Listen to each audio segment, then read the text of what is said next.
Bonjour à tous. Les maîtres du fantastique. La littérature fantastique n'a pas toujours pignon sur rue. Elle est parfois malmenée, à l'instar de l'heroic fantasy ou encore des récits de science-fiction.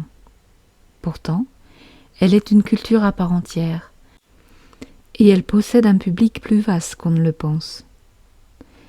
On définit mal la littérature fantastique, que certains confondent avec l'heroic fantasy. Or, l'une fait intervenir des événements ou des êtres improbables, en dehors de tout dogme ou de croyance, tandis que l'autre s'apparente à la mythologie.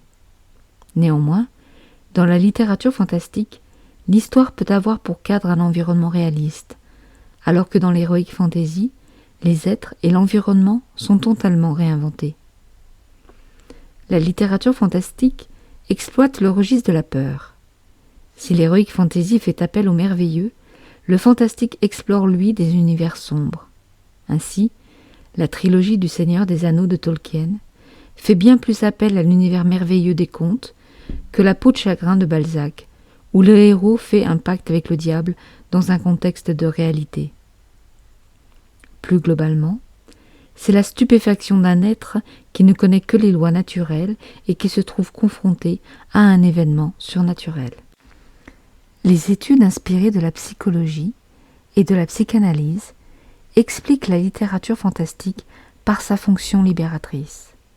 La peur des monstres et de l'au-delà est dans cette optique une réponse imaginaire aux angoisses des hommes, tout comme la tragédie à laquelle Aristote reconnaît une fonction cathartique, celle de rassurer les individus en leur montrant que leurs fantasmes ne sont ni uniques ni monstrueux. Par ailleurs, on le sait, l'homme aime se faire peur et les écrivains fantastiques possèdent l'art de faire surgir les vieilles peurs qui dorment dans la mémoire du lecteur. Le fantastique est donc un genre qui sollicite fortement la participation du lecteur en l'amenant à partager par empathie les frayeurs du narrateur. Le fantastique fait appel à des personnages surnaturels, des fantômes, des sorcières, des morts-vivants, et un modèle de personnage récurrent, le fou, la folie. Le personnage incontrôlable qui crée une angoisse de fait, car on ne sait jamais ce qu'il va faire.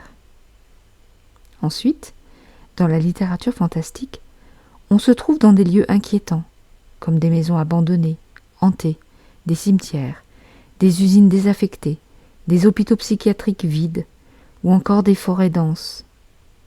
Quoi qu'il en soit, les lieux sont réalistes. On ne parle pas ici du Mordor ou encore de l'école des sorciers.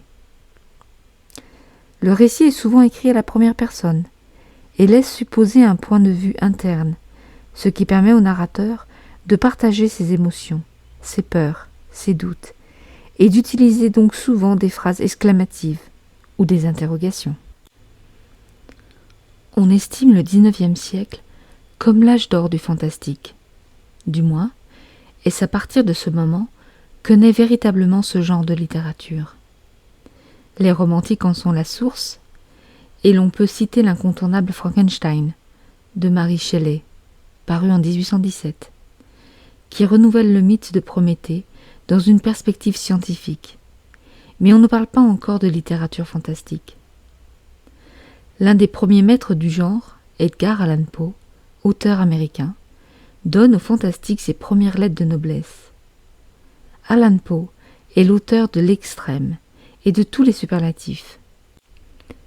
Il faut lire La chute de la maison Usher pour comprendre à quel point Edgar Allan Poe a sublimé l'effrayant. Il est un auteur incontournable lorsque l'on veut aborder ce style de littérature. Bien sûr, en France, nous avons aussi Jules Verne, poète des merveilles et de la science. Jules Verne joue parfois entre un étrange que dissipe une explication rationnelle et un fantastique à mi-chemin du gothique et du surréalisme. Je ne peux que vous citer Le Château des Carpates ou encore Les Indes noires. On se trompe souvent sur Jules Verne, considérant qu'il s'agit de la littérature pour enfants. Or, Jules Verne n'est pas simple à aborder. La télévision en a fait un conteur d'histoire, alors que sa littérature est assez lyrique et riche d'un vocabulaire élevé. Nous pourrions aussi citer Fédor Dostoïevski, l'écrivain russe, autre grand maître du fantastique avec plusieurs récits qui s'inscrivent dans ce domaine. Dans Le Double, paru en 1846, il raconte sur un mode comique le malheur d'un petit fonctionnaire médiocre qui rencontre un jour son double, un autre lui-même, qui va peu à peu prendre sa place. On trouve ici exploitée l'angoisse de sentir la perte de l'unité de soi. Charles Dickens, un auteur anglais, prend l'habitude de publier chaque année, au moment de Noël, un récit édifiant.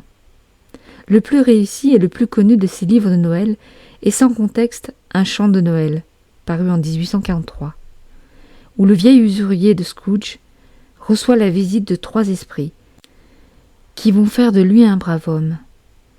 Mais on retiendra aussi L'homme hanté et le marché du fantôme, où un revenant propose à un homme de lui accorder le don de savoir oublier les torts qui lui ont été faits et de communiquer ce don à d'autres individus. N'oublions pas non plus Robert Louis Stevenson. Hanté par le dédoublement, l'auteur de L'île au trésor a écrit un chef-d'œuvre du fantastique avec le cas étrange de Dr. Jekyll et Mr. Hyde. La nouveauté vient de ce que Jekyll découvre un élixir qui lui permet de se dédoubler. Stevenson aborde ici le combat permanent de l'homme entre le bien et le mal, dont il n'a pas totalement la maîtrise, puisque alternativement, le bien et le mal prennent le dessus sur lui. En mettant en scène les drames internes aux personnages, Stevenson contribue à établir des caractéristiques du fantastique moderne. À l'arsenal gothique, il préfère les ombres de la conscience humaine. Bien entendu, nous ne pouvons pas ignorer non plus Guy de Maupassant, analyste lucide des sensations et des obsessions. Chez Guy de Maupassant, la terreur ne vient pas de l'extérieur, mais d'une conscience déchirée. C'est le cas, par exemple, dans le Horla. La folie exerce sur Maupassant une fascination extrême. Peu d'œuvres s'emploient autant que la sienne à en représenter les manifestations. Dans cette nouvelle, le narrateur se sent poursuivi par une créature invisible qui le pousse peu à peu à la déchéance psychologique et physique. Maupassant présente un personnage autodestructeur, constamment torturé, d'abord gagné par le doute, et qui finit par sombrer dans la démence, en passant par divers états, tels la paranoïa, les hallucinations, les crises d'angoisse, la paralysie du sommeil avec lesquelles il se débat. La période de l'entre-deux-guerres voit naître en Europe un nouveau fantastique que l'on peut qualifier de fantastique intérieur. Déjà, des auteurs comme Henry James avaient contribué à intérioriser la dimension fantastique en refusant de recourir aux monstres, spectres et loups-garous. Mais c'est Franz Kafka qui apparaît comme l'initiateur de cette rupture par rapport à la tradition fantastique. Kafka a créé un fantastique nouveau, dont le surnaturel est absent. Celui-ci se perçoit dans le piège qui se referme sur un individu, le mécanisme qui met en marche la disparition de toute signification. Les monstres changent de forme et se nomment à présent la loi, la ville, l'administration ou encore la famille. L'angoisse qui se manifeste dans la métamorphose, comme dans bien d'autres récits, est celle de se sentir étranger à son propre univers. À cela, il n'est aucun remède. Pour Kafka, désormais, le drame est d'être en présence de l'inacceptable et de devoir l'accepter. Bien entendu, les auteurs du fantastique sont légion.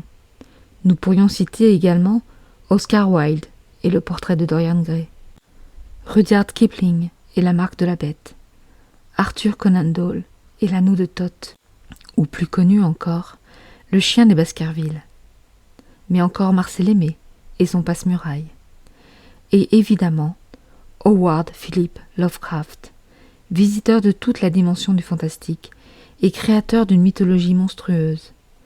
Lovecraft est l'un des grands auteurs fantastiques contemporains. La liste est longue, et j'aurais peur d'en oublier certains, Mais je ne peux pas terminer cette longue liste sans vous parler de Stephen King.